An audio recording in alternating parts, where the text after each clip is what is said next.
It started with the group of teenagers, Ethan, Lily, Ryan, and Zoe, who ruled the halls of Mad Tails High.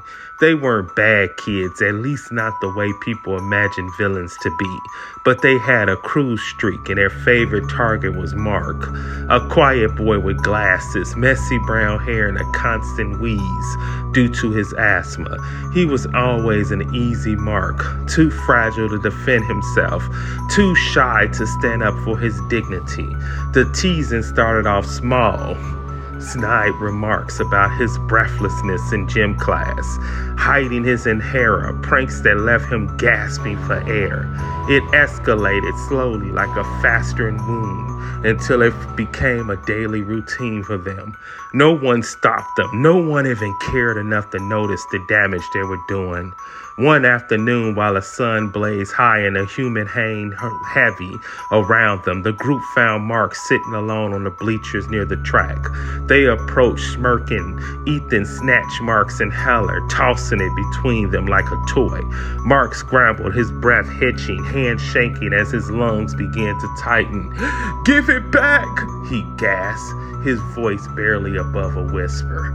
But they didn't listen, pushing them back and forth, the inhaler always just out of reach. Lily was the first to notice his pale face and panicked eyes, but by the time anyone stopped laughing, it was too late. Mark collapsed to the ground, clutching his chest, wheezing desperately. Zoe finally threw the inhaler toward him, but his hands fumbled. Ryan, wide-eyed, shouted for help, but no one arrived in time. Mark was unalive by the time the paramedics arrived. The town mourned briefly. The kids were questioned but avoided any real consequences. It was just an accident, they said. Everyone believed it. It was nothing more than a tragic mistake. They moved on, but Mark's face, pale and breathless, lingered in their memories. A few weeks after Mark's death, something strange started to happen. Ryan was the first to experience it one night while laying in his bed. He felt an unusual weightlessness as though his body was drifting away from itself.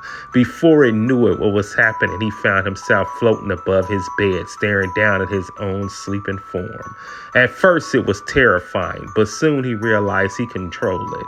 He could float through the walls, move through the air like a ghost. It was exhilarating, a strange, outerworldly freedom.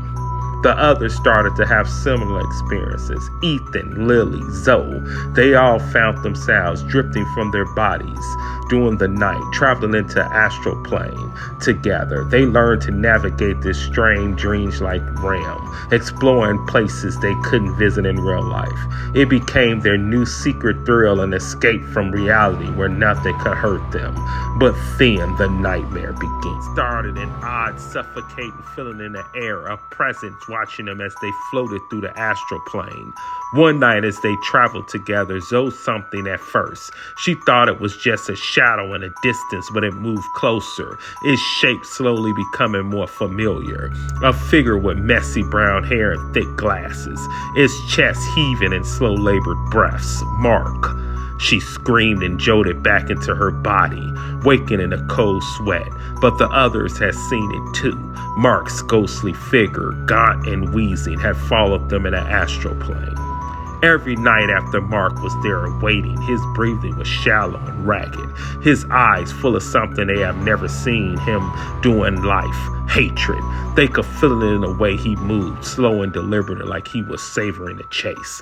The teens began to dread sleep, but the pull to the astral travel was irresistible, like an invisible hand dragging them out their bodies. Every time they entered the plane, Mark was there, closer than before. One night, Ethan tried to talk to him, desperate to end the torment. "We're sorry," he pleaded, his voice echoing through the dreamscape.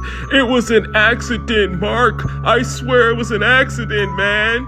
But Mark didn't respond. Instead, his breathing grew louder, more jagged like death rattled. The air thickened around him, making it harder for them to move, harder for them to breathe. Then Mark lunged at Ethan, felt the crushing weight on his chest as though invisible hands were squeezing the air from his lungs. He snapped away, gasping, only to find himself clutching his chest, struggling to breathe for life. The huntings became worse. Lily would wake with bruises around her throat. Ryan felt phantom hands pinning him down during the day. The echo of Mark's rasping breath in his ears. Zoe began coughing uncontrollably as though her lungs were failing. Sleep offered no peace. The astral plane was now a twisted nightmare, with Mark hunting them down slowly and methodically like a predator toying with his prey. One by one, they started to break. Lily refused to sleep, her eyes hollow with exhaustion. Ryan stopped speaking altogether. Ethan, once their confident leader, was now in a nervous wreck, waking up screaming from dreams where he couldn't breathe. Zoe tried to fight back, but every time she encountered Mark, his presence grew stronger, more tangible. It was as if Mark's spirit was pulling him little by little toward the same fate he had suffered, death by suffocation, a slow agonizing end. In the final days, they knew what was coming, but they didn't know how to stop it. Their lives became a waking nightmare, hunted by the boy they had pushed too far. The line between the astral plane and reality blurred until eventually there was no escape. Mark would have his revenge, not through violence, but by turning their greatest thrill into their darkest punishment. And so, one by one, they failed. Police reports would later list their cause of death as aspiration of unknown origin. There would be no explanation for the strange, fearful expressions frozen on their faces or the whispers that followed their deaths.